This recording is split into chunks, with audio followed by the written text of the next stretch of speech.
Hello friend, welcome back to my channel Duja home কিচেনে সবাইকে welcome. তো বিয়ে বাড়ির স্টাইলে বা হোটেলের স্টাইলে জালি কাবাব কীভাবে তৈরি করবেন সেটা আমি খুব সহজেই দেখিয়ে দেবো। আশা করছি ভিডিওটা ফলো করলে সবাই বুঝতে পারবে। আর বাড়ির জালি কাবাব আর রেস্টুরেন্টের জালি কাবাব আসমান জমিন তফাৎ, সেটা না দেখলে বিশ্বাস করবেন। আর আসছে কোরবানি, আশা করছি ভিডিওটা সবার কাজে লাগবে। তো এখানে আমি কোরবানি স্পেশাল যেহেতু, তো তার জন্য আমি গরুর মাংস নিয়েছি। তো আপনারা চাইলে মুরগির মাংস নিতে পারেন। তো আমি প্রথমে মিক্সারে দিয়ে দিলাম। তো আমি এটা কিমা করে নিয়েছি আর আমি বেসন দেব, ওই জন্য বেসনটা একটু গরম করে নিলাম।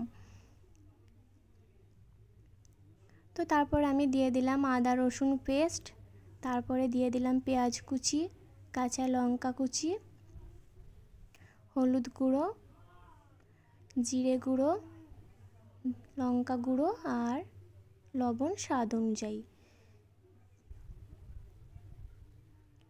তো তারপর আমি যে বেসনটা ভেজে রেখেছিলাম ওই বেসনটা দিয়ে দিলাম 2 চামচ। আর এখানে আমি মিট মশলা ব্যবহার করেছি, তো আপনারা চাইলে করতে পারেন আর না চাইলে না করতে পারেন। তো মিট মশলা দিয়ে দিলাম আর তারপর আমি দিয়ে দিলাম ঘি, তো আপনারা চাইলে বাটারও ইউজ করতে পারেন। তারপর আমি দিয়ে দিলাম ব্রেড গাম, তো আমি এখানে অরেঞ্জ কালার ব্রেড গাম নিয়েছি, আপনারা চাইলে সাদা ব্রেড গামও নিতে পারেন।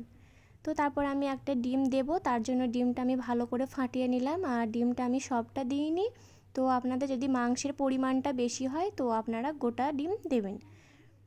তো বাকি ডিমটা আমি রেখে দিলাম, ওটা আমার পরে কাজে লাগবে। তো এখন আমি ভালো করে মাখিয়ে নেব। তো একটু সময় নিয়ে মাখিয়ে নেওয়ার চেষ্টা করবেন যাতে লবণ আর লঙ্কাটা ব্যালেন্সটা ঠিক হয়।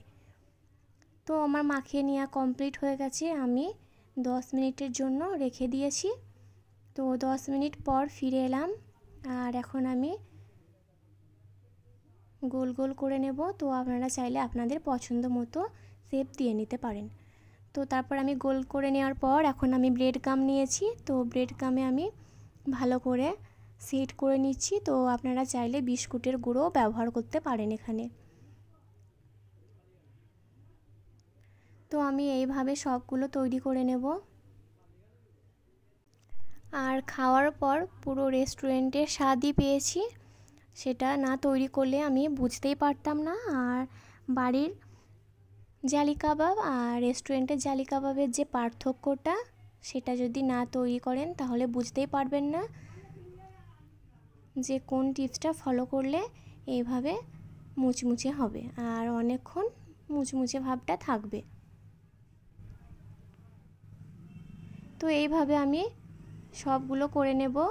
আর এইদিকে আমি কড়াই বসিয়ে দিয়েছি, কড়াইয়ে তেল দিয়ে দিয়েছি গরম করার জন্য। আর আমার তৈরি করা হয়ে গেছে, এখন আমি রেস্টে রেখে দেব 5 মিনিটের মতো, যাতে একটু সেট হয়ে যায়। তো 5 মিনিট পর তেলটা গরম হয়ে গেছে, আপনারা বুঝতেই পারছেন বেশি গরম করিনি তেলটা। তো আমি একবারে সব দিয়ে দিইনি।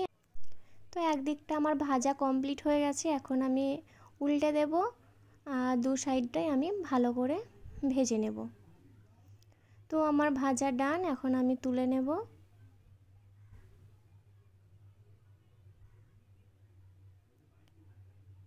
তো আমি তেলটা ভালো করে ঝরিয়ে নিয়েছি, তো এখন আমি উঠিয়ে নিলাম। তো এইভাবে আমি বাকি সবগুলোই ভেজে নেব। তো এটা আপনারা ফ্রোজেন করেও রাখতে পারেন। ফ্রোজেন করে রাখার নিয়ম হচ্ছে এই যে ভেজে নেবেন, এই ভাজার পরই আপনারা বক্সে করে ডিপ ফ্রিজে রেখে দিতে পারেন। আর যখন খেতে ইচ্ছে করবে, এর পরের যে টিপসটা আমি বলবো সেটা ফলো করে ভেজে নিলেই হয়ে যাবে। তো এই যে আমার সবগুলো ভেজে নেওয়া হয়ে গেছে, আর এখন আপনারা ফ্রোজেন করে রাখতে পারেন। তো আমি ভেজে দেখিয়ে দিচ্ছি, এই যে আমি অর্ধেকটা ডিম রেখে দিয়েছিলাম, ওই ডিমটাই আমি দিয়ে দিলাম। আর চেষ্টা করবেন দু সাইডটায় যেন ভালোভাবে ডিমটা লেগে থাকে।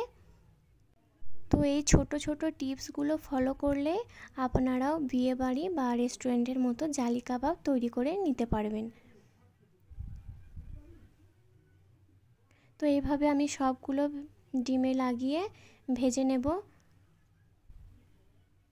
তো একদিকটা আমার হয়ে গেছে ভাজা, আমি উল্টে দেব আর মুচমুচে করে ভেজে নেব।